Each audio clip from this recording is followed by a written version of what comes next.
Buenas noches. Soy una ex colaboradora de Cinépolis y quiero contar algo que me ocurrió cuando trabajaba en la sucursal de Patio Tlalpan. Era una mañana tranquila, como suele ser en lunes con las primeras funciones del día. Yo estaba encargada del acceso a las salas. Recuerdo que la sala 4 tenía programada la película Deadpool, aunque ya estaba en sus últimos días de exhibición, así que rara vez se vendían boletos. Por eso, como es costumbre en los cines, solo se reproducía el audio para evitar gastos innecesarios. La pantalla, por supuesto, permanecía apagada. Todo iba con normalidad, hasta que vi a una mujer entrar a la sala 4. Vestía pantalón y blusa negra. No me entregó boleto, lo cual me pareció raro, porque el sistema no registraba ninguna venta para esa función. Pensé que tal vez se había colado, así que le pedí a una compañera que cubriera mi lugar mientras yo iba a revisar. Pasaron unos 4 minutos antes de que pudiera dirigirme a la sala. Al entrar, como era de esperarse, el lugar estaba oscuro.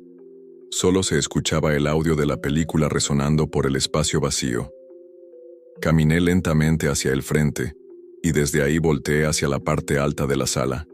Ahí, en la esquina derecha, alcancé a ver una silueta.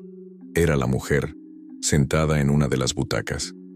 No se le veía el rostro, pero estoy segura de que era ella. Lo más inquietante era que estaba completamente inmóvil, viendo hacia la pantalla apagada, como si algo la tuviera atrapada. Me acerqué unos pasos, pero el ambiente era denso, frío.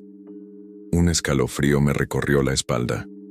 Sentí una presión extraña, como si algo no estuviera bien, y decidí salir apresurada. Fui con mi supervisora y, con una sonrisa nerviosa, le conté: «Oye, hay una mujer en la sala 4, pero solo está escuchando la película. Ni siquiera hay imagen». Revisamos el sistema y confirmamos que no había boletos vendidos para esa función. Mi supervisora me miró extrañada. «¿Estás segura de lo que viste?» Le respondí que sí. Por precaución, pedimos a un compañero de dulcería que nos acompañara, pero cuando volvimos a la sala, ya no había nadie. Cuando regresamos a la sala, esa sensación incómoda volvió de golpe. Caminamos hasta el frente, donde podíamos tener una mejor vista de las butacas, pero la mujer ya no estaba. Fue como si nos hubieran echado un balde de agua fría. Yo, sinceramente, estuve a punto de desmayarme. Pedimos que encendieran las luces y revisamos toda la sala. Pasillos, baños, escaleras, pero no encontramos nada. No había rastro de ella. Lo más extraño es que mi compañera, la que se quedó cubriendo la entrada, juró que nadie salió de la sala en ese tiempo. Mi supervisora, al ver cómo estaba, me preguntó si quería retirarme temprano. Le dije que sí sin pensarlo. Esa historia se la conté a mi abuelita, con quien vivía en ese entonces. Me puso a rezar de inmediato y me dijo que esas cosas no son normales, que hay almas perdidas o presencias malas rondando por la plaza. Desde entonces me empezó a dar miedo ir a trabajar, sobre todo en los turnos nocturnos. Con el tiempo supe que no era la única con experiencias raras. Otros compañeros aseguraban haber visto a una niñita corriendo por los pasillos o que, en la dulcería, los objetos se movían solos o caían sin razón. Para mí ese cine está embrujado. Esta historia le sucedió a mi abuelo, cuando trabajó como guardia de seguridad en la antigua Clínica San Rafael. Según cuenta, aceptó el puesto sin pensarlo demasiado, aunque el lugar ya estaba en ruinas.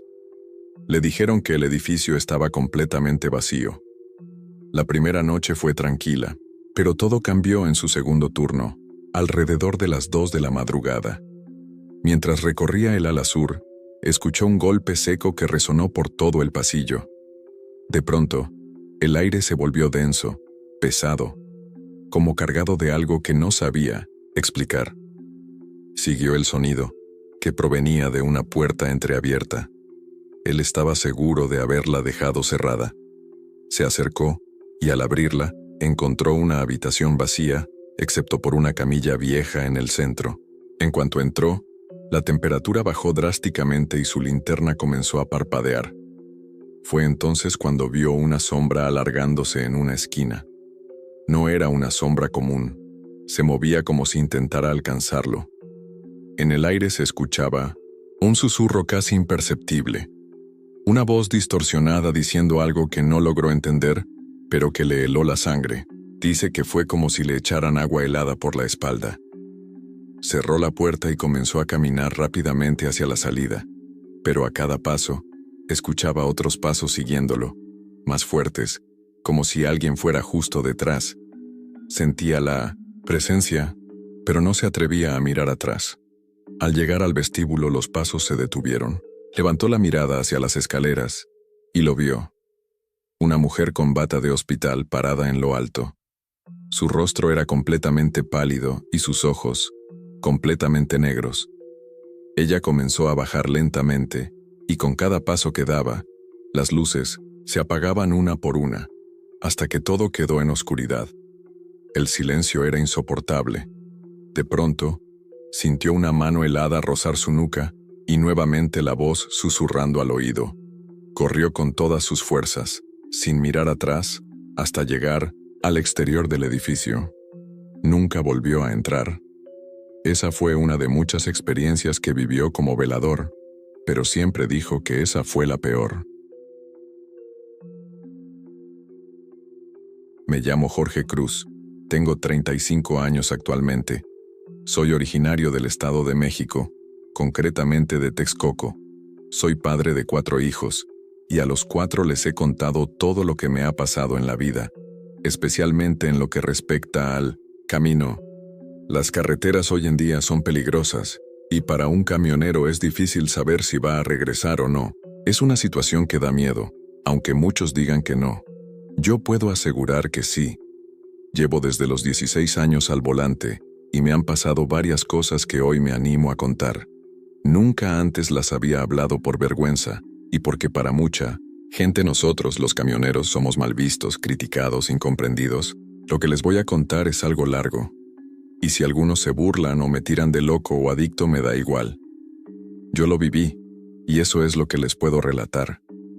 Este es el primero de varios relatos de cosas que me sucedieron en diferentes ocasiones, y que para mí están relacionadas con lo paranormal y la brujería. Trabajé para una de las líneas más importantes a nivel nacional en el ramo marítimo, Transportes Marva. Tenía 29 años cuando pasó esto. Mi trabajo como operador consistía en hacer viajes largos, y me habían asignado una de las rutas más pesadas. Llegué a la caseta de Tlalpan y noté que no había carros. Me bajé a cenar. Fui a una cachimba, como se les llama a los restaurantes, donde comemos los traileros. Saludé como de costumbre a mi amiga y le pedí de cenar. Mientras comía me di cuenta de que ella estaba hablando con alguien. Una muchacha de unos 19 o 20 años, de estatura mediana, cabello chino, vestía una falda de mezclilla, blusa blanca y una chamarra azul. Fui al baño, y no pasaron ni 5 minutos cuando escuché que mi amiga le decía: «No te preocupes, él te lleva. Es una persona de confianza». Me acerqué y noté que la muchacha se alejaba.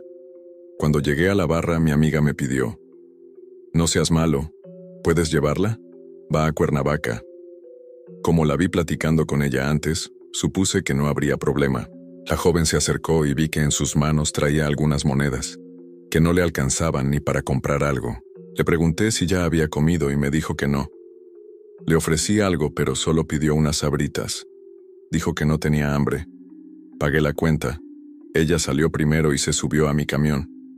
Me pidió si no había problema en que se acostara un rato, que tenía mucho tiempo sin dormir. Nunca le pregunté su nombre. Solo le dije que la despertaría al llegar a Cuernavaca. Encendí mi radio CB para escuchar noticias y platicar con otros camaradas que circulaban por ahí. Pedí una quintilla, información sobre el estado de la carretera, y un compañero me avisó que el tramo estaba libre. Decidí bajar con las 67 toneladas, pero justo al salir de la pera, lo que vi fue algo terrorífico. La luz de los reflectores del primer puente iluminó el camarote, y ahí estaba ella, parada de cabeza. Intenté voltear y en ese momento escuché una especie de bramido. Un olor asqueroso como a animal putrefacto llenó la cabina. Y entonces me habló riéndose. Te ando buscando. Se me lanzó al volante. Lo único que alcancé a ver fue a una anciana, con el cabello blanco, colmillos afilados y el cuerpo deteriorado.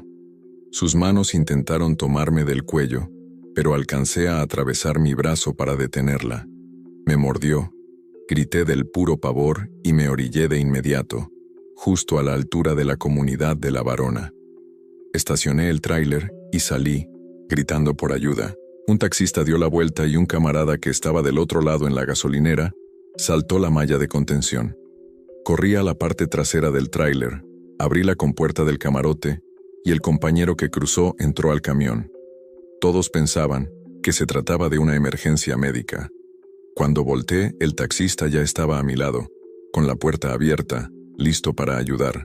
De repente, el compañero que había subido bajó de un salto, pálido, y desde la ventana del camarote se asomó un animal parecido a un perro, pero con cara de cerdo. Todos nos asustamos. El bicho cruzó los dos sentidos de la carretera y un vehículo tuvo que frenar bruscamente para no atropellarlo. Nos quedamos quietos. Desde la gasolinera del otro lado comenzaron a gritar que la cosa estaba detrás del local. Corrimos. Un federal que pasaba nos miró. Pensó que se trataba de un robo y dio la vuelta. Cuando llegaron al lugar y dimos parte de lo sucedido, el federal nos advirtió que tuviéramos cuidado. La gente de la gasolinera también confirmó lo que vieron, aunque él seguía sin creerlo del todo. Cuando el federal revisó mi unidad, la cama estaba llena de hormigas y pulgas. Las cobijas y mi ropa las tuve que quemar. El coordinador de Nissan mandó a recoger mis remolques y yo me quedé. No podía reponerme del susto. Así estuve mucho tiempo. Después de eso pasaron más cosas. Decidí ir a ver a un señor llamado Don Humberto, aquí en Texcoco. Él me dijo que lo que me había atacado era un diablero, o mejor conocido como Nahual. Sigo siendo camionero. Sigo viajando. Pero olvidar eso, no he podido hasta la fecha. Tengo más relatos, porque esto no termina aquí. Gracias por su atención. A toda la gente que me pedía contar una historia, aquí está. Sé que muchos se reirán, pero esto es lo que yo viví. Era una noche interminable. Yo, como gerente de la tienda Suburbia en Patio Tlalpan, tenía que quedarme hasta tarde para terminar el inventario y el cierre de mes. Aquella noche se sentía más larga de lo normal. Eran casi las 2 de la madrugada cuando llegaron unos proveedores de muebles. No era habitual que vinieran a esa hora, pero les di acceso y me encargué de todo el proceso. Alrededor de las 3 ya habíamos terminado, así que les di salida pensando que por fin podría cerrar la tienda e irme a casa. Sin embargo, unos 10 minutos después sentí una presencia en medio del silencio. Me giré y ahí estaba, un hombre parado en medio de la tienda. Tenía un aspecto extraño. Su ropa sucia lo hacía parecer parte del equipo de proveedores, aunque era imposible que alguien más hubiera entrado. El corazón me empezó a latir con fuerza, no lo había visto pasar. Le pregunté si lo habían dejado los compañeros, pero él, con una voz ronca y grave, me pidió que lo dejara usar el baño y que después le abriera la puerta trasera para salir. No supe qué pensar. Tal vez su camioneta lo esperaba ahí afuera. Aunque una parte de mí sentía que algo no estaba bien, accedí y le permití entrar al baño. Pasaron 5 minutos, luego 10, y no salía. Yo ya estaba agotada, pero la ansiedad comenzó a ganarme. Llamé a uno de mis compañeros que también se había quedado tarde y le pedí que revisara el baño. Cuando volvió, su rostro pálido me dijo todo. No había nadie. Llamé de inmediato al proveedor desesperada preguntándole si alguien se había quedado atrás o si notaron la ausencia de alguien. Su respuesta me heló. Salimos todos completos. De hecho, ya vamos en camino a otra entrega. Enseguida pedimos apoyo a la seguridad privada de la plaza. Les conté lo sucedido. Uno de los guardias, sin sorprenderse mucho, me confesó que no era la primera vez que alguien reportaba algo similar. Varias tiendas han dicho que ven a un sujeto rondando por la madrugada, pero cada vez que lo buscan, simplemente no está. Creemos que es un alma en pena, uno de tantos. No hace nada, solo espanta. La tienda estaba en completo silencio. Sentí un escalofrío recorrerme. Aquella noche me fui con una sensación que no me ha dejado, como si alguien siguiera observándome. Más tarde revisamos las cámaras de seguridad. No captaron nada claro. Solo se ve vagamente cuando le doy acceso al baño, pero nunca se ve que alguien entre realmente. Después de eso, me cambiaron de tienda, y aunque nunca supimos qué pasó en realidad, para mí fue un gran alivio. Tengo que contar los antecedentes para ponerlos en contexto. Todo comenzó cuando estaba en la universidad, y tomé una materia llamada El vampiro en la literatura. El objetivo de la clase era estudiar la figura del vampiro en relación con los eventos históricos de su época y cómo estos influían en la literatura del género. Para el examen final, nos pidieron desarrollar un proyecto basado en lo aprendido durante el curso. Mi mejor amigo y yo tuvimos la idea de crear una especie de anuncio clasificado en el que se solicitara a un vampiro. El texto decía algo como: "Se busca vampiro real. Esta es una publicación seria. Si eres uno y puedes probarlo, por favor comunícate con nosotros". Por supuesto, nunca pensamos realmente en contactar a Drácula o a un vampiro auténtico. Nuestro objetivo era medir el impacto de dicho anuncio y estudiar la figura del vampiro moderno a través de las personas que respondieran. Con la intención de que el anuncio tuviera mayor alcance, se nos ocurrió abrir una cuenta en Tumblr. Así comenzó nuestro pequeño experimento. Poco a poco, la gente empezó a compartir la publicación, que inicialmente estaba en 2 idiomas, inglés y español. El alcance fue mucho mayor del que hubiéramos imaginado. En cuestión de días, el anuncio se volvió viral y fue compartido por personas de todo el mundo. Muchas incluso se ofrecieron a traducirlo a sus idiomas nativos, y en poco tiempo estuvo disponible en más de 20 lenguas. Para nuestra sorpresa, algunos imprimieron el anuncio y lo pegaron en sitios concurridos como universidades, estaciones de tren o autobuses, bibliotecas, etc., acompañado de un enlace a nuestro blog. Nos imaginamos que a la gente le parecía divertida la idea, o tal vez muchos eran fanáticos de los vampiros. Cada día recibíamos correos de personas que querían aportar ideas al proyecto, o de supuestos vampiros que deseaban contactarnos. La mayoría resultaban ser jóvenes con una gran afición por estos seres de la noche, personas con fetiches extraños o simplemente bromistas. Nuestro proyecto concluyó con éxito y obtuvimos una buena calificación. Con el tiempo, fuimos dejando de lado el blog y naturalmente las personas también dejaron de visitarlo y escribirnos. Hasta aquí termina la primera parte de la historia. Meses después, se estrenó la última película de Harry Potter en el cine. Como fan de la saga, tenía la costumbre de asistir a todas las premieres. Esa vez me acompañó una amiga más joven que yo, cuyos padres eran bastante estrictos. De hecho, fue un logro que la dejaran ir, ya que estas funciones comenzaban a medianoche y la película duraba casi 3 horas.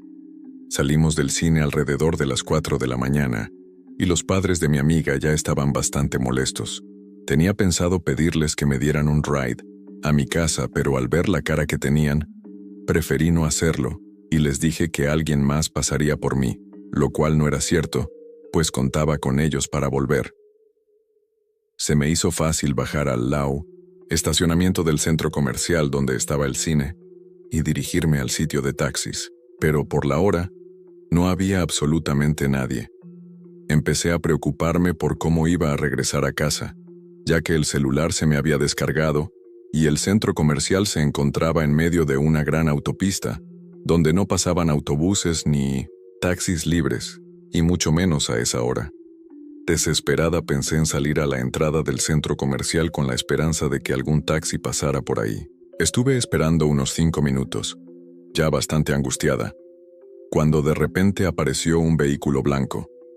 Pensé que era un taxi de sitio, ya que en mi ciudad los taxis suelen ser de ese color, aunque este no tenía ningún letrero. Aún así, hay taxis ejecutivos que suelen ser autos comunes, incluso un poco más elegantes. El conductor se detuvo frente a la entrada y me dijo, ¿Usted me llamó, señorita? Mi primer pensamiento fue que tal vez alguien dentro del centro comercial lo había pedido, pero que esa era mi oportunidad para regresar. Le respondí rápidamente que sí, que yo lo había llamado, y me acerqué al vehículo. Voy a hacer una aclaración importante sobre el chofer, ya que, como mujer joven, soy muy consciente del peligro que implica subirse al coche de un desconocido. A primera vista, el conductor era un hombre bastante mayor. Calculo que tendría más de 70 años. Estaba encorvado, pero tenía buen aspecto. Espero darme a entender con esto último. Su ropa era de buena calidad. Se notaba que tenía una posición económica acomodada. Su piel era muy blanca y tenía un aire de extranjero. Lo que me generó confianza fue principalmente su edad. Parecía alguien indefenso. ¿Qué podría hacerme un abuelito?, pensé. Sin embargo, inmediatamente después de ese pensamiento, sentí algo extraño, una especie de atracción hipnótica que, de forma casi involuntaria, me impulsó a subir al coche sin cuestionar nada más. Recuerdo claramente esa sensación, porque ahora, con los años y viéndolo con más perspectiva, me resulta perturbador. Me pregunto, ¿qué fuerza fue esa que, como robándome la voluntad, me hizo entrar al coche? ¿Qué hacía ahí, si no parecía haber nadie más que lo estuviera esperando? ¿Quién lo había llamado? ¿Realmente era un taxi ejecutivo? En ese momento, todo me pareció irrelevante. Cerré la puerta y le di mi dirección al chofer. Iba algo nerviosa porque ya era muy tarde y seguramente me esperaba un buen regaño de mi mamá. Para relajarme comencé a hacerle plática. ¿Usted trabaja de noche o apenas empieza?, le pregunté. No, me respondió con voz tranquila.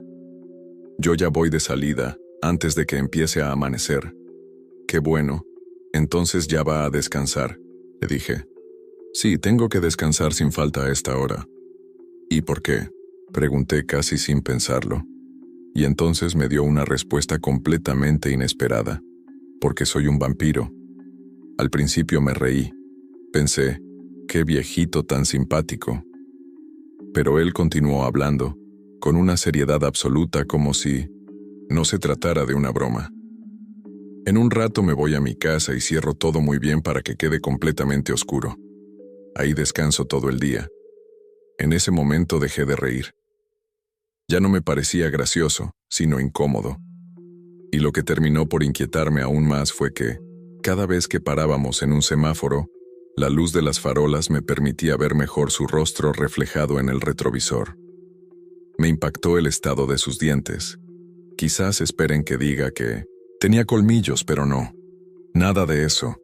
Tenía todos los dientes, al menos los que eran visibles, ninguno le faltaba, pero estaban en el peor estado que he visto. Podridos, oscuros, como si fueran restos de algo muerto. Eso me asustó. A su edad, lo normal sería que le faltaran algunos dientes, o que usara dentadura postiza. Pero tener todos los dientes y que estuvieran así, me pareció algo anormal, casi antinatural. Mientras tanto, él seguía hablando con total seriedad, contándome que su casa estaba adaptada para no dejar pasar la luz del sol, y que dormía todo el día. Yo apenas podía concentrarme. Estaba demasiado alerta, mirando el camino, haciendo cálculos para saber cuánto faltaba para llegar.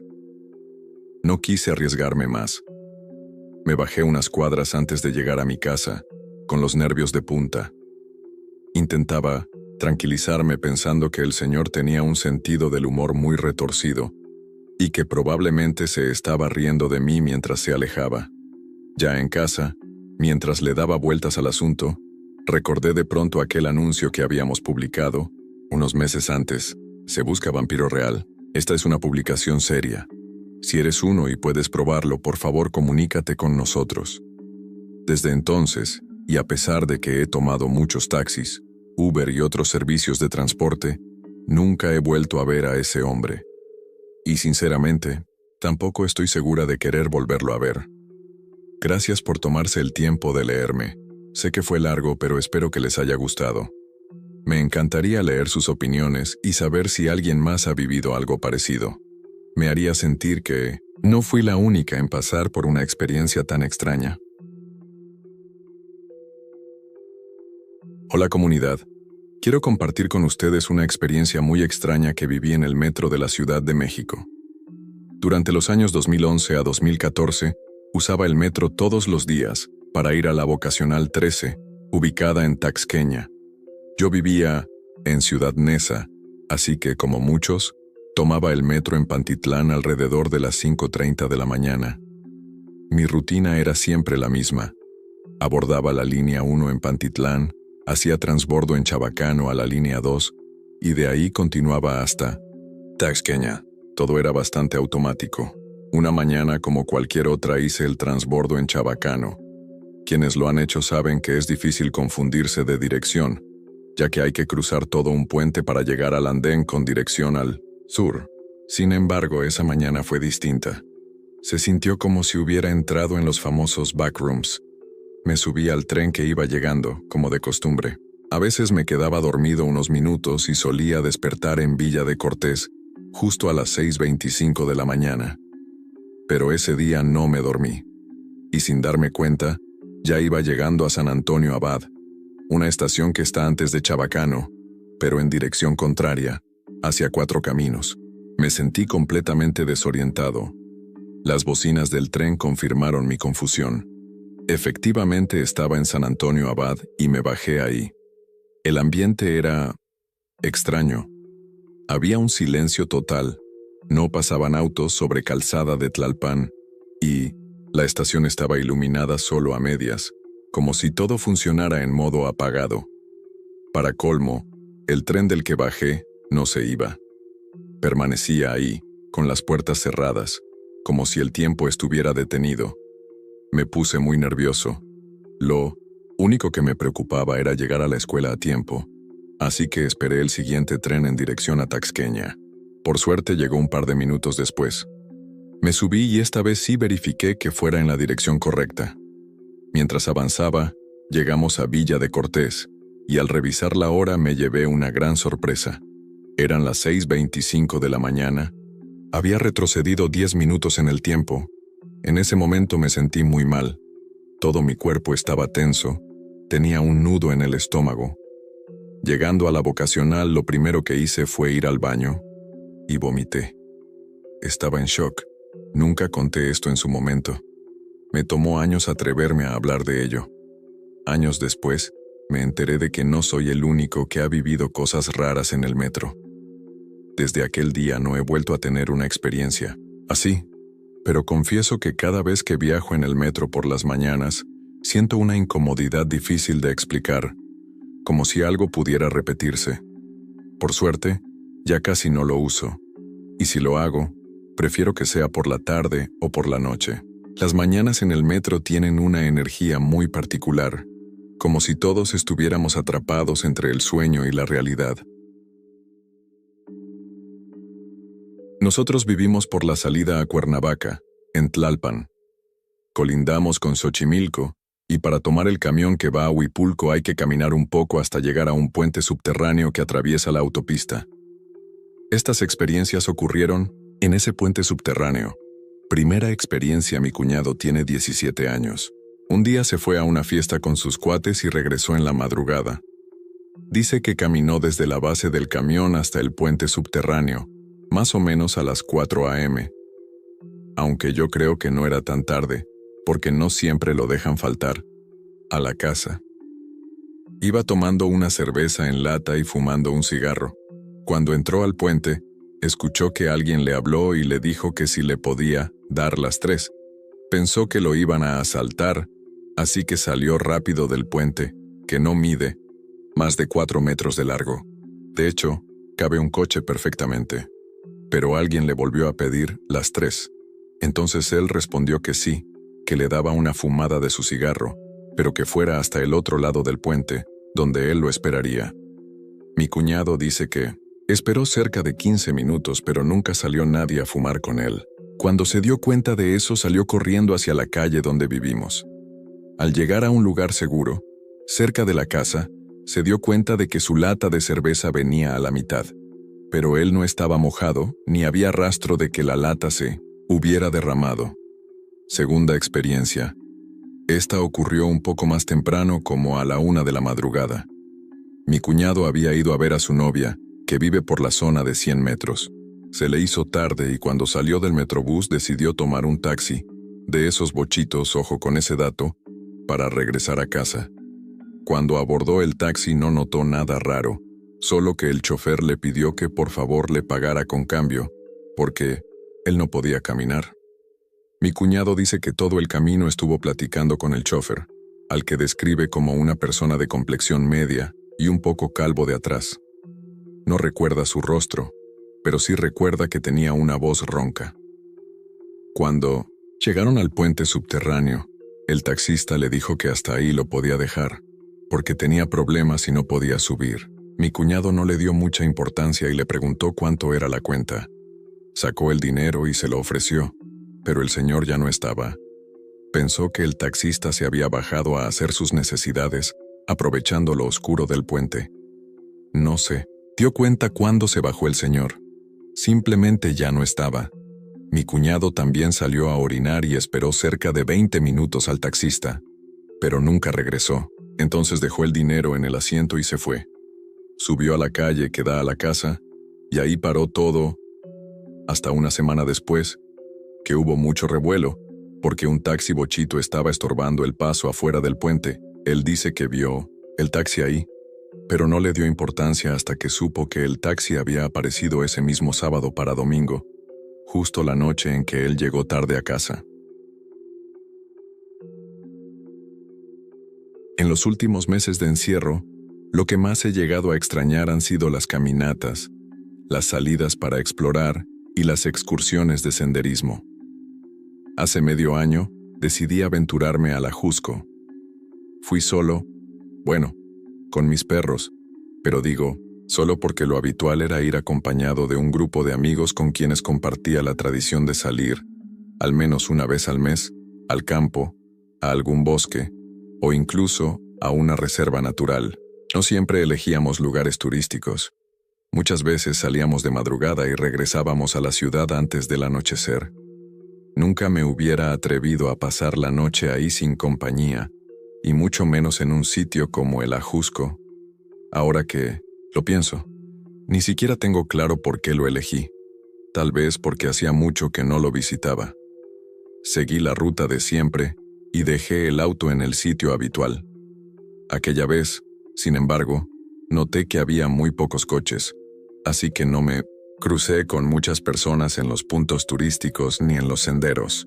A decir verdad, yo suelo tomar mis propios caminos, rutas que con los años trazamos y conocemos al pie de la letra. Incluso están marcadas en el GPS. En ese parque nacional hay varios rincones con vistas impresionantes que, aunque no están ocultos, suelen pasar desapercibidos para la mayoría. La noche anterior había llovido bastante, así que todo estaba empapado. El pasto aún tenía gotas de rocío, y el aroma a pino mojado llenaba el aire. Durante toda mi estancia no vi un solo rayo de sol. Las nubes densas lo cubrían todo, y la niebla se deslizaba entre los árboles. Tenía una idea general de a dónde quería llegar y por dónde subiría, pero también consideraba simplemente caminar sin rumbo fijo. Si me apetecía, podía quedarme a jugar con los perros en algún claro, o seguir más arriba y descubrir un lugar nuevo. Era diferente sin mis amigos. Con ellos siempre seguíamos un plan, un itinerario acordado. Esa vez no. Sin pensarlo mucho, me desvié un poco del camino. No era raro en mí.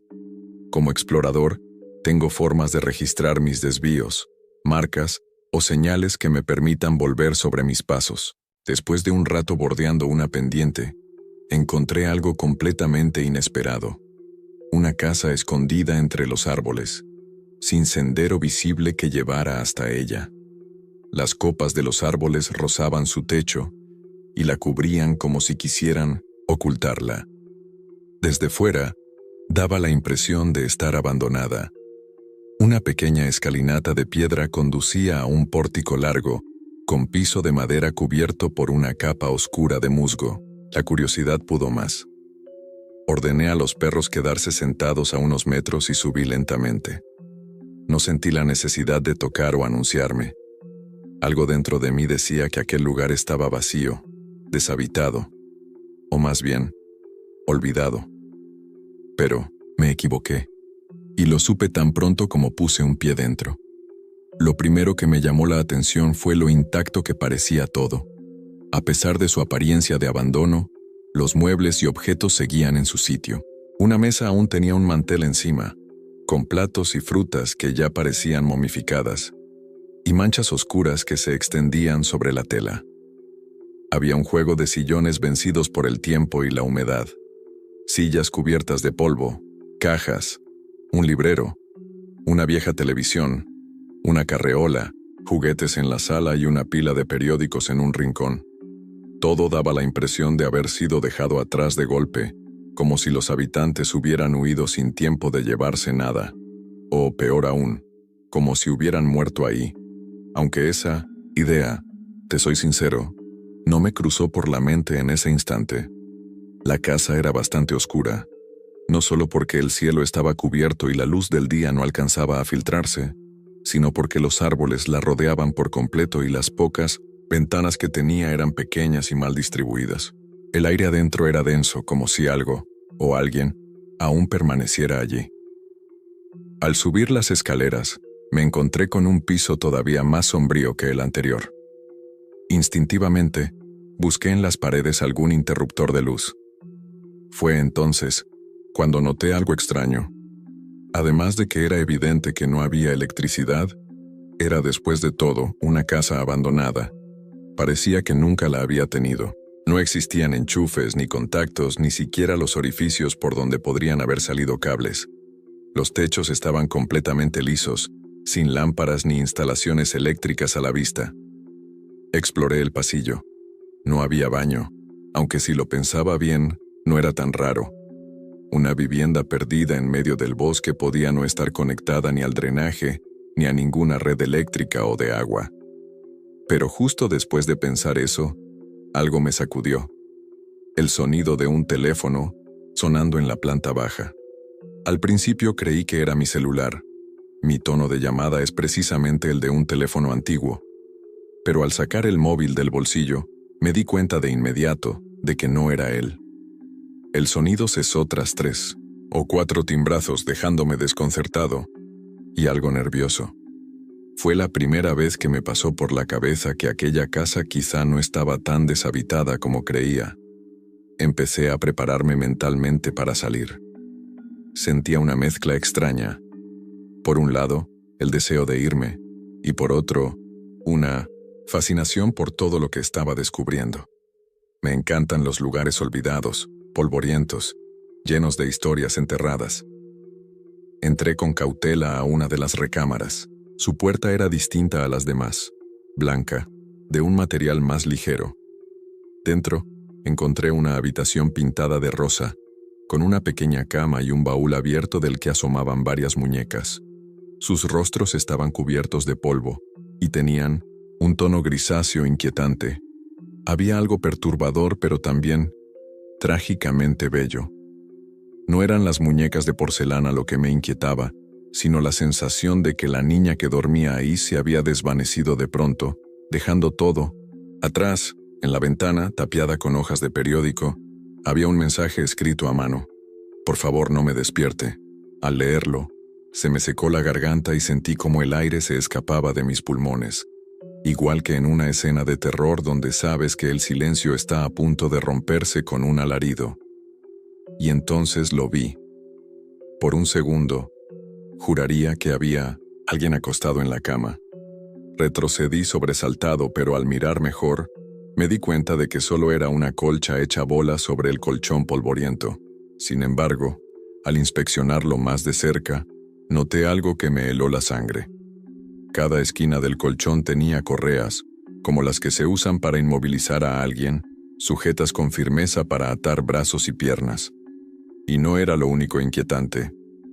Del techo colgaban 3 ganchos metálicos, largos y afilados, similares a los que se usan en las carnicerías para colgar piezas de carne.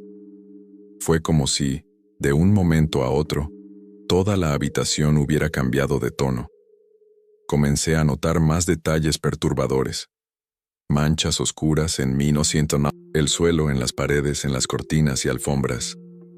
¿Sabes a qué tipo de manchas me refiero? Secas, de un color marrón profundo, casi púrpura. Volví a ver el mismo mensaje. Por favor, no me despierte. Ahora escrito en una de las paredes y también en el espejo de la recámara. Al encontrarlo repetido en varios sitios, empecé a pensar que aquel ruego estaba dirigido a intrusos como yo. Gente que se atrevía a entrar en un sitio que debería haber permanecido cerrado. Ya pensaba en cómo salir cuando decidí mirar una última vez hacia los ganchos del techo. Debajo de ellos había charcos oscuros. No eran recientes, pero tampoco estaban completamente secos. Justo en ese momento, los perros empezaron a ladrar desesperadamente, como si estuvieran viendo algo, o a alguien, como si intentaran advertirme de que el dueño, o la dueña, de esa casa estaba de vuelta. Salí de la habitación con el corazón acelerado, caminando por el pasillo en silencio, con cuidado de no hacer ruido. A diferencia de cuando llegué, ahora quería pasar desapercibido, pero el piso de madera crujió de manera brutal, como si gritara mi presencia. La siguiente recámara no tenía puerta. Al pasar cerca de la entrada, algo, o alguien, captó mi atención. Me detuve. Creí ver una figura, la silueta de una persona. No huí. Estaba dispuesto a disculparme, a decir que ya me iba. No podía ver bien. La luz era escasa y las ventanas estaban tapadas con más periódicos. Me atreví a dar un paso dentro. Sobre una cama antigua había alguien acostado. Lo que sea que estuviera ahí no parecía estar vivo. Era un cuerpo, de eso no tengo duda. Boca abajo, inmóvil. No respiraba. No me atrevía a acercarme más. No lo toqué. Solo recordé la frase: por favor, no me despierte. Ya no se trataba de una salida. Era una fuga desesperada. Bajé de un salto desde el segundo piso, cayendo en el tercer escalón y luego directo al descanso. Giré y volví a saltar hasta llegar a la planta baja. Quise echarme a correr, pero de pronto no supe hacia dónde. Me había desorientado. De pie, inmóvil y en silencio, miré a mi alrededor, esperando no ser cazado por lo que fuera que habitaba en aquel segundo piso. Esa cámara de tortura disfrazada, de casa. Los perros que antes me habrían servido de guía, también guardaban silencio. Y eso me aterró aún más. Por un momento pensé que alguien, o algo, les había hecho daño. ¿Por qué se callaban justo ahora, cuando más necesitaba su ruido para orientarme? La casa, hasta entonces sorda y deshabitada, se pobló de sonidos, crujidos, pasos, ecos. No me quedó duda, no estaba solo, y si no me apuraba, algo malo podría ocurrirme, como le pasó a quien yacía boca abajo en la habitación más oscura. Di unos pasos cautelosos hacia lo que intuía como la salida, y fue entonces que lo vi. Del agujero negro de la chimenea colgaban dos piernas, un par de pies suspendidos, a pocos centímetros del suelo. El espanto que sentí fue indescriptible. No quise imaginar cuántos otros cuerpos podría haber ocultos, apilados o atrapados dentro de esa casa. Pero lo peor aún no pasaba. A mis ojos, te juro que no lo soñé, esos pies comenzaron a elevarse, no como si el cuerpo cayera, sino como si algo lo estuviera jalando hacia arriba, como si algo viviera en esa chimenea y acabara de cobrar su siguiente víctima. Ahí perdí el control. Corrí como nunca. En cuanto vi despejada la puerta, crucé hacia el exterior, hacia el frescor de la tarde, hacia un cielo opaco y nublado que parecía observarme desde lo alto. Respiré hondo, el corazón me latía tan fuerte que creí que iba a vomitar. Y entonces los perros volvieron a ladrar. Pero esta vez sí pude ver lo que ellos veían. En una de las ventanas, cerca del pórtico, se asomaba un rostro grotesco. Aquella criatura tenía una boca sin labios plagada de dientes largos y afilados. Sus cuencas estaban vacías. La piel, seca como arrugada o quemada. Una cosa horrible. Y lo peor, Su cara había estado ahí a solo unos pasos de mí, cuando entré por primera vez. Lo supe de inmediato. No lo vi entonces, pero estuvo ahí. Me observaba. ¿Por qué no me atacó? Solo quiero pensar que era porque ya tenía algo con que entretenerse. En el piso de arriba. No encontré otra explicación. Huí. Me interné sin querer en una parte del bosque que no reconocía. Caminé sin rumbo durante al menos 20 minutos, tropezando, jadeando, hasta que encontré un sendero. Seguí caminando, sin detenerme, sin mirar atrás. Llegué al coche casi sin aliento, con la garganta seca y el cuerpo sin fuerzas. Ya en casa, intenté rastrear el lugar en Google Maps, pero entre los árboles y la vegetación espesa, no encontré nada. Tampoco quedó registro de la ruta en mi celular. Aunque pudiera repetir el camino, no estoy dispuesto a hacerlo. No pienso volver a buscar esa casa. Es mejor así.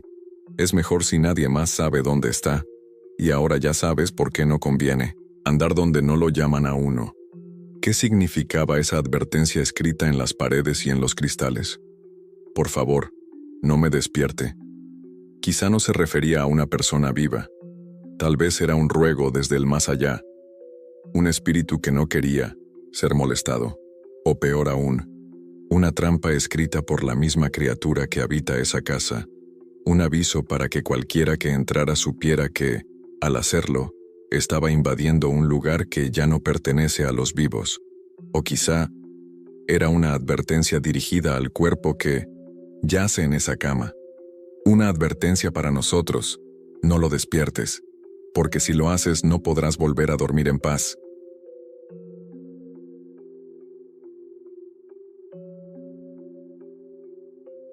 Nelson, que en varios momentos iba mirando hacia atrás, fue quien notó algo que lo dejó helado.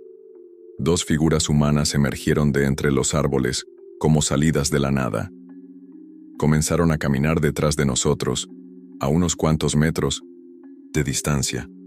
Las describió como personas completamente desnudas.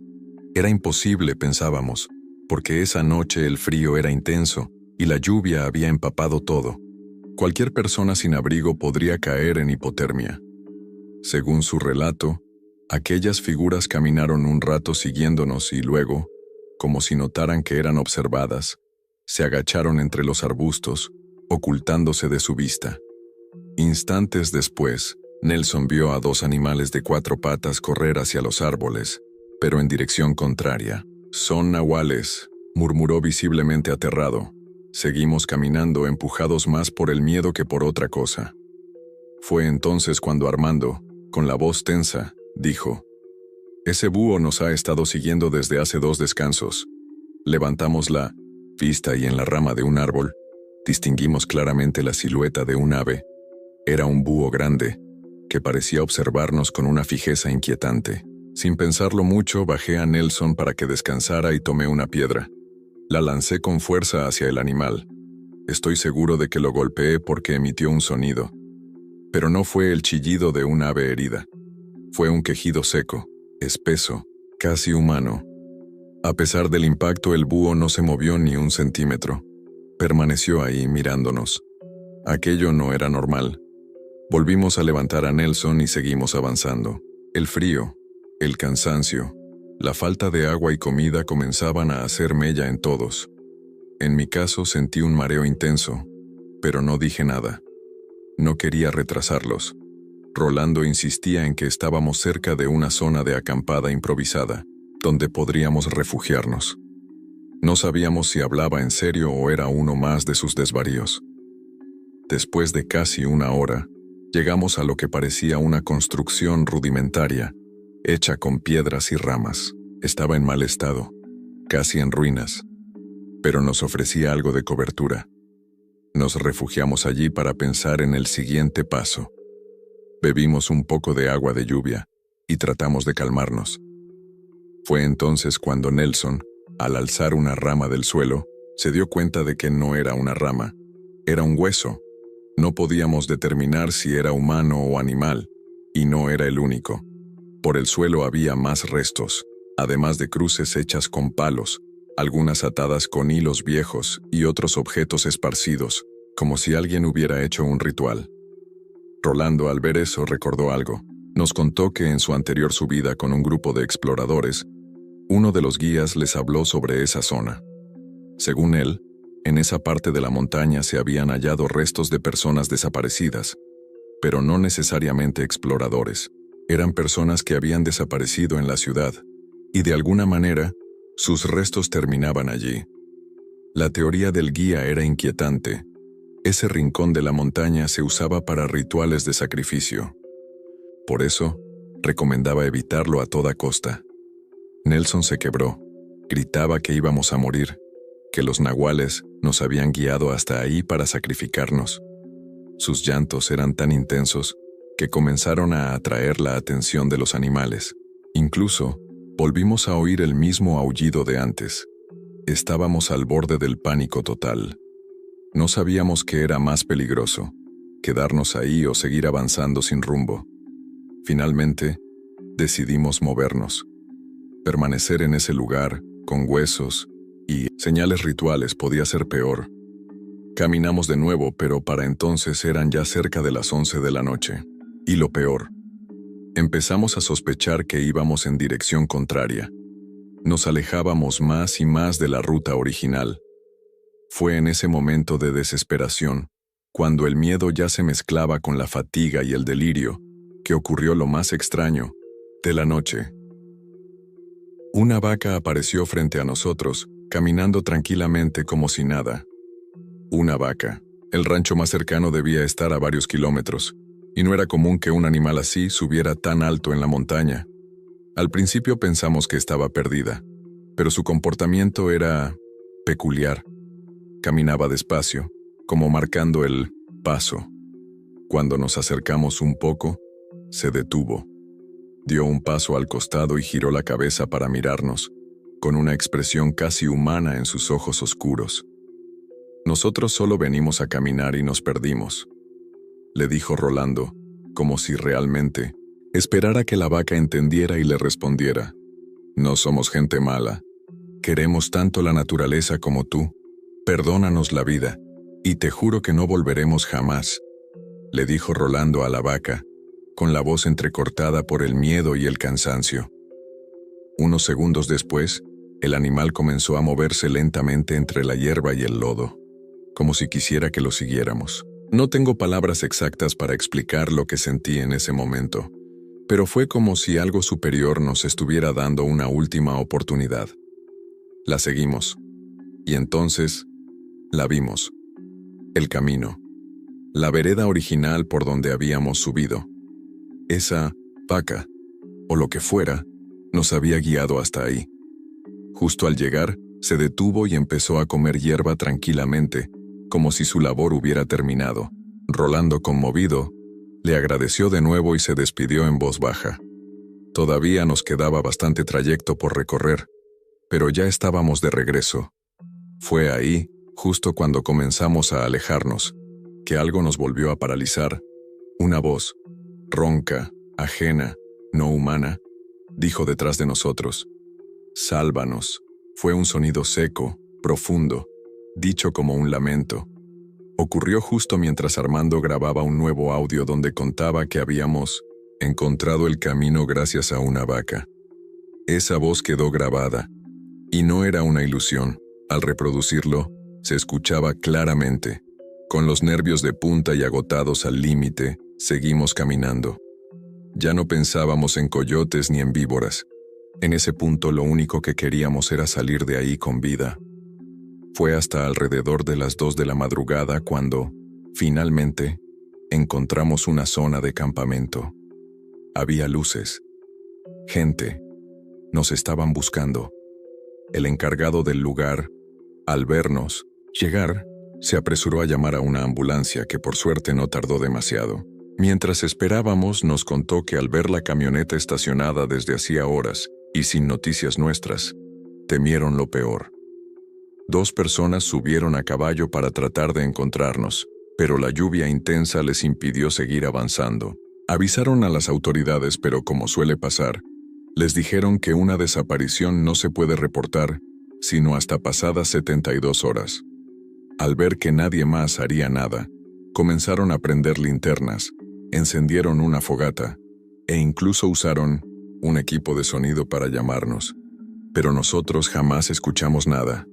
Cuando le contamos al hombre lo que habíamos visto y oído, su expresión cambió. No son los primeros, nos dijo serio. Hay muchas historias que circulan entre la gente de los pueblos cercanos. Dicen que en las noches hay quienes suben a esas montañas para hacer cosas malas y que a veces en la madrugada se puede ver bajar a un hombre a caballo, todo vestido de negro. Cuando pasa, los perros aúllan como si algo los hiciera sufrir. Nos dijo también que tuvimos suerte, mucha suerte. Cuando llegó la ambulancia, nos llevaron al hospital indicado por el seguro. Pasamos ahí la noche en observación. Al día siguiente volvimos a Querétaro. Solo queríamos llegar a casa y tratar de dejar todo aquello atrás. Desde entonces, solo volvimos una vez más, acompañados de un grupo de exploradores experimentados. Ese viaje fue tranquilo. Todo salió bien, pero algo quedó con nosotros. Ese recuerdo, esa sensación de haber estado al borde de algo que no podemos explicar. A veces lo recordamos con miedo, con la certeza de que pudimos haber muerto aquella noche. Y por último, quiero contarles que en los audios que grabó Armando aquella noche, se escuchaban claramente voces y susurros. En algunos parecía que alguien pedía ayuda, en otros alguien decía con claridad, «Lárguense de aquí». Lamentablemente su celular fue robado poco tiempo después y perdimos para siempre esa prueba. Pero varios amigos y familiares alcanzaron a escuchar las grabaciones. Ellos también dieron gracias de que hayamos regresado vivos. Gracias por escuchar mi relato. Y de corazón les digo, no vayan solos a esos lugares. Y si van, háganlo bien preparados y guiados por alguien que conozca el terreno. Mi nombre es Luis, soy abogado de profesión, pero más allá de mi trabajo tengo una gran pasión por la aventura. Esta historia que quiero compartirles ocurrió hace algunos años, cuando apenas comenzábamos a adentrarnos en ese mundo, junto a 3 grandes amigos. Todo comenzó cuando uno de ellos nos relató una experiencia que tuvo al ascender un volcán. Fue parte de una expedición organizada, y según nos contó, todo salió perfecto. Incluso nos mostró varias fotografías del lugar que nos dejaron impresionados por su belleza. Fue tal el impacto que decidimos emprender el mismo viaje, aunque, esta vez por nuestra cuenta, sin guías ni apoyo externo. Rolando, uno de los miembros del grupo, había memorizado la ruta y recordaba con claridad el camino, por lo que planeamos una subida y bajada en el mismo día, enfocándonos en una de las montañas del sistema montañoso del volcán. Debo hacer una advertencia antes de continuar. Si alguna vez planean visitar un lugar desconocido, sin cobertura celular y con posibles riesgos, vayan siempre acompañados de alguien con experiencia y bien preparados. No hacerlo puede ponerlos en una situación como la que vivimos nosotros. Nuestro grupo estaba conformado por Rolando, Armando, Nelson y yo. Nos conocimos en la universidad y compartimos muchas aficiones, especialmente el gusto por la naturaleza. De todos nosotros, Rolando era el más experimentado, aunque en ese entonces apenas comenzaba a hacer este tipo de rutas con regularidad. El destino elegido fue el Ajusco, ubicado al sur de la Ciudad de México. No me detendré demasiado en describir su belleza, pero créanme que es un lugar que vale mucho la pena visitar al menos una vez en la vida.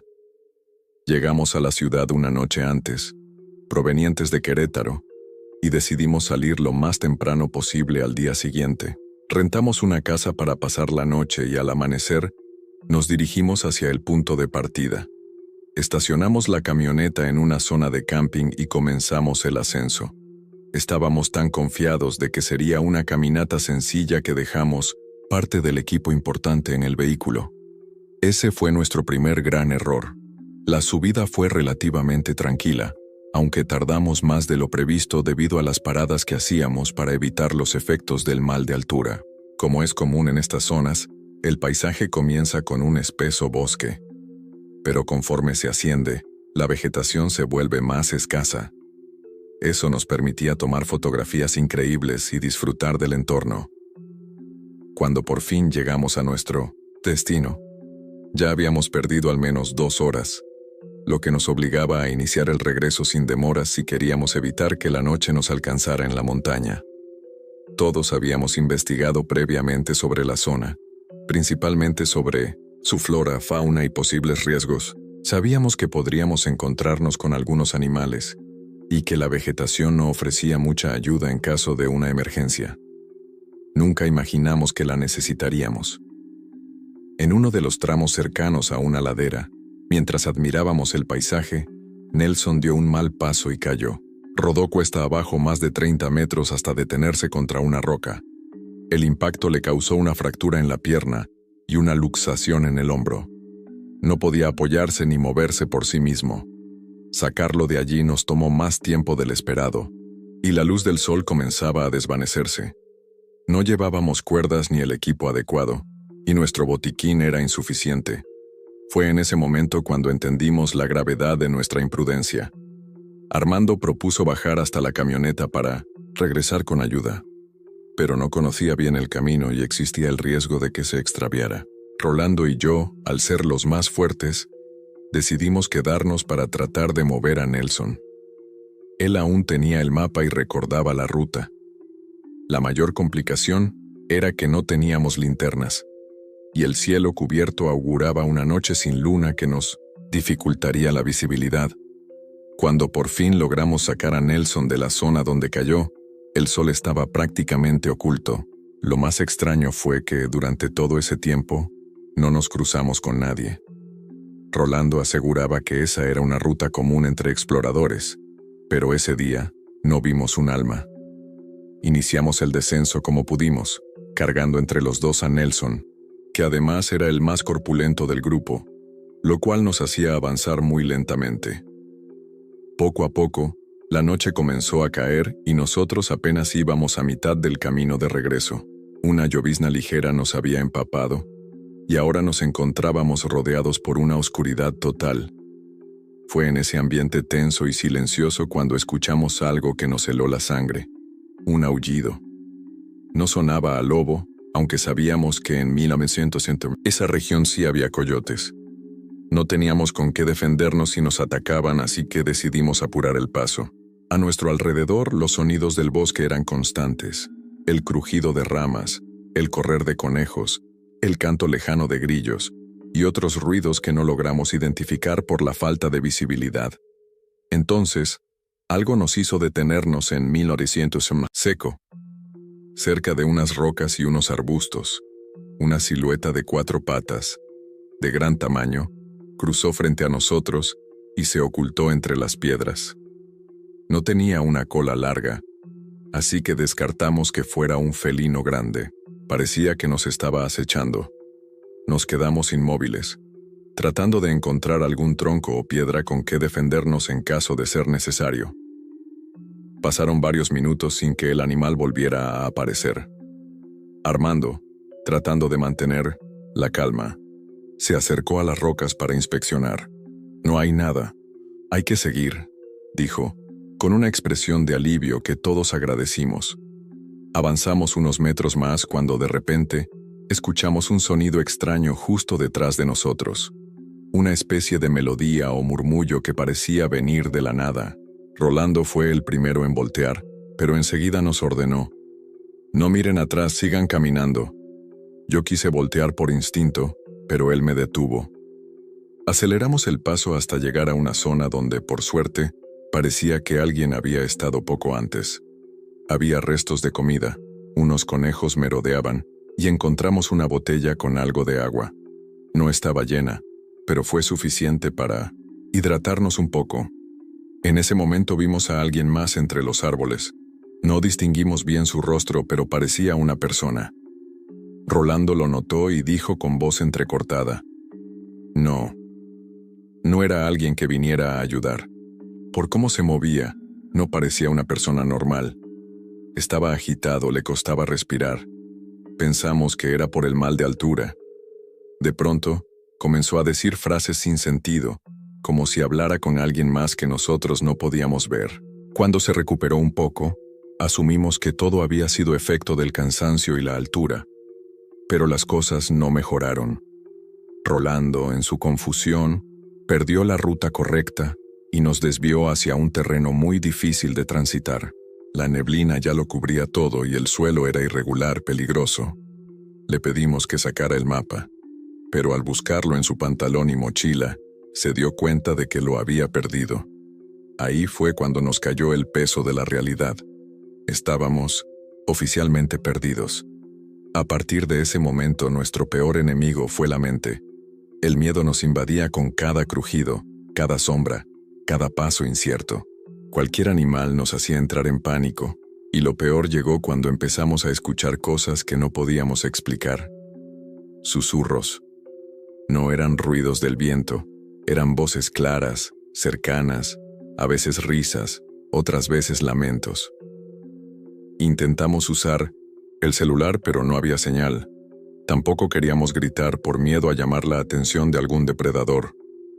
La desesperación nos hacía temblar. Estábamos al borde del llanto. Fue entonces cuando a Armando se le ocurrió grabar nuestras voces. Nos dijo que si no salíamos de ahí, al menos quedaría un registro. En ese punto, todos sentíamos que algo o alguien nos estaba siguiendo. La tierra mojada por la lluvia se había convertido en un lodazal. Las piedras resbalaban y las caídas fueron inevitables. Rolando seguía teniendo episodios de desorientación. Balbuceaba cosas sin sentido, pero de alguna manera seguía caminando. Nelson, por su parte, no dejaba de disculparse. Insistía en que lo dejáramos atrás para buscar ayuda, pero abandonarlo ahí era condenarlo. Durante uno de nuestros descansos, una voz clara se escuchó entre los árboles. «Váyanse de aquí». No había dudas. Algo nos observaba, algo que no quería que estuviéramos allí. Sin mirar atrás, recogimos a Nelson como pudimos y seguimos avanzando en línea recta, con la esperanza de encontrar un sendero. Pero todo lo que veíamos era lo mismo: árboles, piedras, animales y una oscuridad que parecía no terminar nunca. Cuando la clínica San Rafael quedó abandonada, un par de amigos y yo decidimos hacer una exploración. Nos gustaban las aventuras extremas, y habíamos oído muchas historias sobre ese lugar, que era foco de leyendas oscuras, de pacientes que nunca salieron. Yo nunca creí en esas cosas, hasta que crucé sus puertas. Era medianoche. Las puertas oxidadas apenas se sostenían. La oscuridad parecía devorar el edificio, y la luna iluminaba apenas el patio central, cubierto de maleza y escombros. El aire estaba denso, opresivo, pero lo peor era el silencio, un silencio antinatural, como si el tiempo no existiera dentro de esos muros. Entramos por una ventana rota en el primer piso. Éramos 3: yo, Ernesto y Lucía. Nuestra linterna apenas alcanzaba a iluminar los pasillos. Los azulejos, sucios y marcados por grafitis, aún conservaban huellas de algo más inquietante: camillas oxidadas, herramientas médicas abandonadas, manchas oscuras en las paredes que preferí no observar demasiado. El pabellón del fondo era el más temido. Decían que por las noches se escuchaban gritos, los lamentos de pacientes olvidados que nunca recibieron tratamiento, solo castigo. Decidimos que si íbamos a entrar, sería hasta el final. Cuando llegamos al pabellón, el ambiente cambió. Un frío helado nos envolvió y la linterna comenzó a parpadear. Era como si el lugar rechazara la luz. Las sombras parecían moverse, como si quisieran tragarnos. La sensación de ser observados era abrumadora. ¿Escucharon eso?, preguntó Lucía, nerviosa. Nos quedamos en silencio. Al principio no oía nada, solo los latidos de mi propio corazón, pero luego lo escuché. Un gemido, bajo, doloroso, como un llanto lejano. Ernesto me miró, pálido. El sonido venía del fondo del pasillo, donde las puertas estaban cerradas, como si algo estuviera atrapado adentro. Caminé lentamente. Cada paso retumbaba. El llanto se convirtió en gritos desgarradores. No eran gritos de miedo, Eran gritos de dolor puro, de desesperación profunda. Era como si las paredes mismas guardaran las almas de quienes habían sufrido ahí. De pronto, las puertas comenzaron a golpearse, una tras otra, como si alguien intentara salir con desesperación. La linterna de Ernesto cayó al suelo, iluminando manchas secas de sangre en el piso. «¡Vámonos ya!», gritó Lucía, pero no podía moverme. Algo en esos gritos me llamaba, como un canto hipnótico. Una de las puertas se abrió de golpe. Comina, grito que salió de ahí me paralizó. No era humano. Era como si cientos de voces lloraran al mismo tiempo, distorsionadas. Me acerqué, como guiado por algo que no entendía. En el fondo de la habitación, de pie en la esquina más oscura, había una figura encorvada, delgada, con una bata de hospital rasgada. Su rostro era difícil de distinguir, pero sus ojos brillaban con un resplandor antinatural. Y entonces, habló. No movió los labios, pero algo, dijo. Un escalofrío me recorrió toda la espalda. El edificio entero comenzó a temblar. Las paredes crujían como si respiraran. Los gritos se volvieron ensordecedores. Sabía que debía huir. Me di la vuelta y corrí. Ernesto y Lucía ya habían salido. Yo solo veía sombras alargándose tras de mí, pero no sabía si era por mi lámpara o por ellos. Llegué al patio y me detuve un segundo para mirar atrás. La ventana por la que habíamos entrado estaba cerrada. Corrí hasta escuchar los gritos de mis amigos llamándome. Al fin los vi y los abracé. Personal de seguridad apareció enseguida y comenzó a gritarnos para que nos fuéramos. Corrimos sin mirar atrás. Esa noche perdimos nuestras linternas y casi el alma del susto. A veces me pregunto si lo que vimos fue paranormal, o si fue alguien más, algún enfermero del pasado, o una energía que quedó ahí atrapada. No lo sé, pero esa figura, esa sombra, fue real. Era una de esas madrugadas heladas en Patio Tlalpan. Yo trabajaba como guardia de seguridad, y para ese entonces la plaza era nueva, recién inaugurada. Eran alrededor de las 3:30 am. El frío cortaba el aire mientras hacía mi ronda por la entrada principal. Fue entonces que la vi. Una figura femenina se acercaba lentamente a las puertas de cristal. Me acerqué y noté que era una mujer mayor, tal vez de unos 70 años. Llevaba un vestido morado gastado y el cabello blanco, desarreglado. Su apariencia era inquietante, como si hubiera estado vagando durante mucho tiempo. Lo más raro era que no parecía afectarle el frío. Yo con chamarras encima temblaba, pero ella ni se inmutaba. Golpeó suavemente el cristal con los nudillos. Me acerqué con precaución pensando que necesitaba ayuda. Al abrir una rendija de la puerta, me miró fijamente con unos ojos apagados, pero intensos, y con una voz temblorosa me dijo: «Estoy buscando a mi hijo. Hace casi 10 años que no lo veo. ¿Me puedes ayudar a encontrarlo?». Mi primer pensamiento fue que no estaba bien de la cabeza. Le expliqué con calma que la plaza era nueva, que tenía menos de 4 años funcionando, y que era imposible que su hijo estuviera ahí, pero ella no apartó la mirada, y con una voz aún más débil añadió: «Sé que está aquí. Necesito pedirle perdón». Un escalofrío me recorrió la espalda. Había algo en su voz que simplemente no era humano. Llamé a la policía para que enviaran una patrulla. Mientras esperábamos, intenté hablar con ella otra vez, pero solo repetía lo mismo, una y otra vez, como si no pudiera oírme, como si estuviera atrapada en otro tiempo.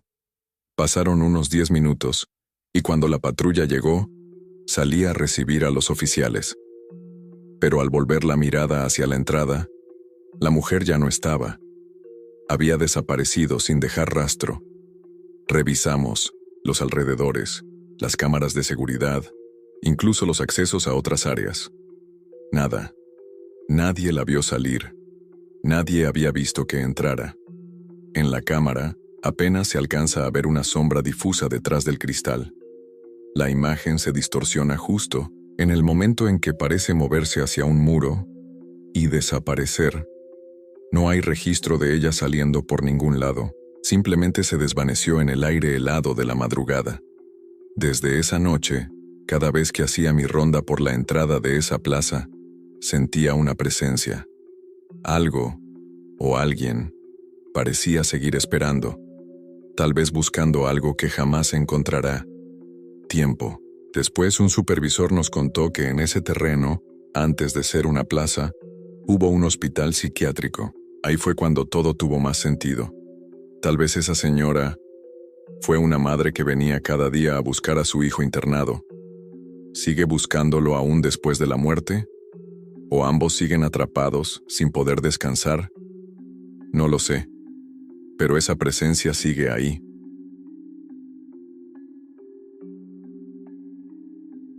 Hola, la historia que voy a contarles me sucedió cuando era niña.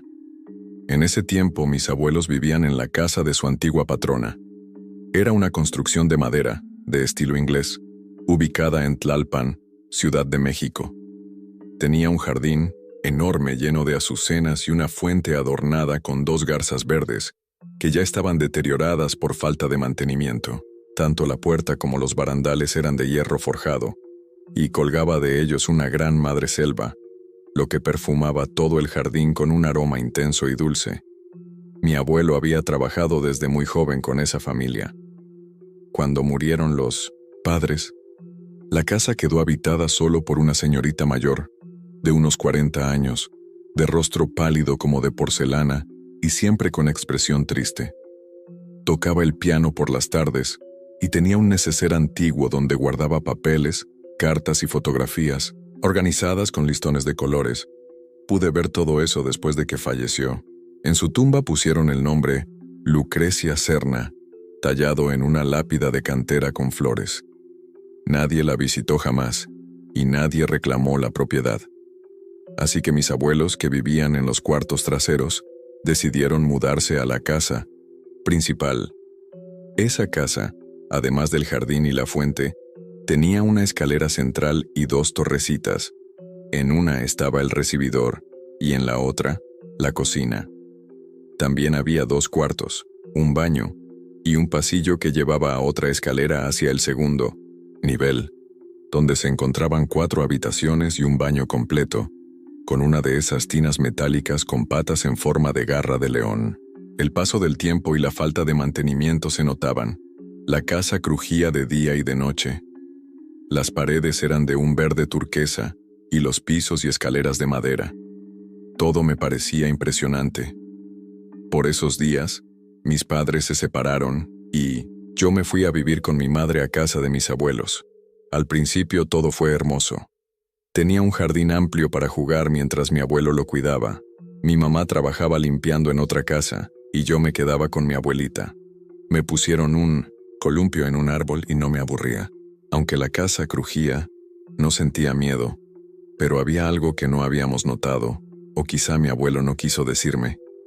Bajo la escalera principal había unas pequeñas ventanas, o respiraderos, que llevaban al sótano. Allí guardaban objetos que habían pertenecido a la señorita Lule. Un día vi algo que brillaba.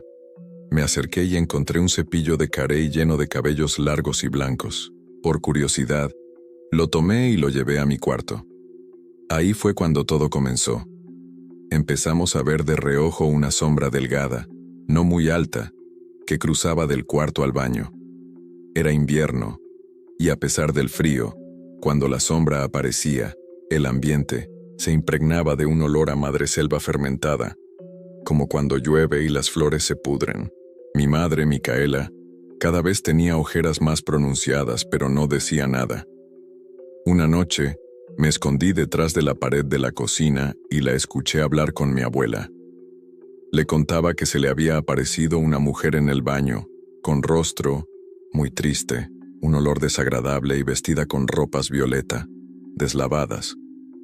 No podía verle bien la cara, pero le había dicho, sin hablar, que quería cambiarme a mí por un cochecito que estaba debajo de la bañera.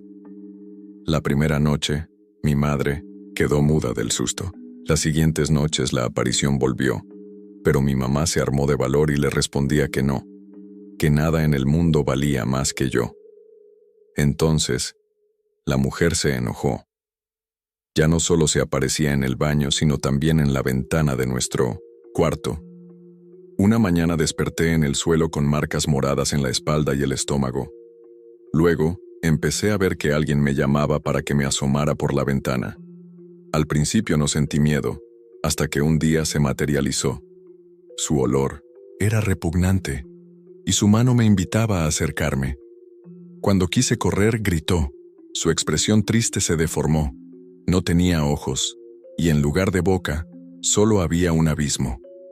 Luego sonrió, con una mueca de maldad, y comenzó a subir por la pared hasta desaparecer en una mancha de humedad. Salí del trance gritando.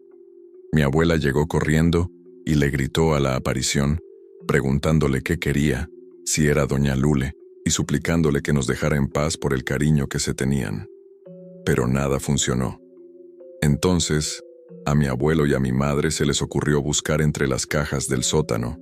Encontraron una nota con un nombre, fechas de nacimiento y muerte de una niña, en una estampita de esas que se daban en los bautizos. Decía jardín. Deducieron que lo que la aparición buscaba, o lo que provocaba todo, estaba enterrado en el jardín. Mi abuelo recordó un registro muy viejo junto a la fuente, que nunca se había abierto. Cavó ahí y encontró solo pedazos de una cadenita oxidada, lo que parecía una casita de muñecas y un pequeño hueso. Fue como si hubieran liberado algo. Se formó un remolino en el aire, y aunque era apenas audible, se escuchó un lamento lleno de rabia.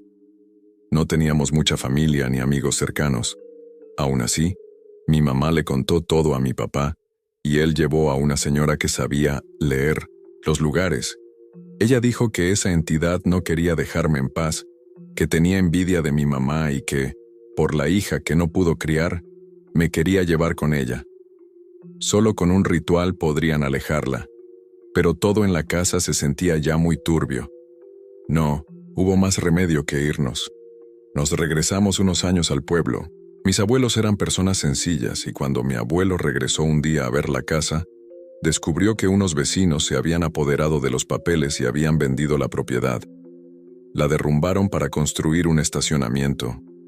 Años después, pasé por ahí ya siendo adulta y me volvió a recorrer un escalofrío por todo el cuerpo. Sentí claramente que algo, o alguien, aún me observaba. Esa es mi historia.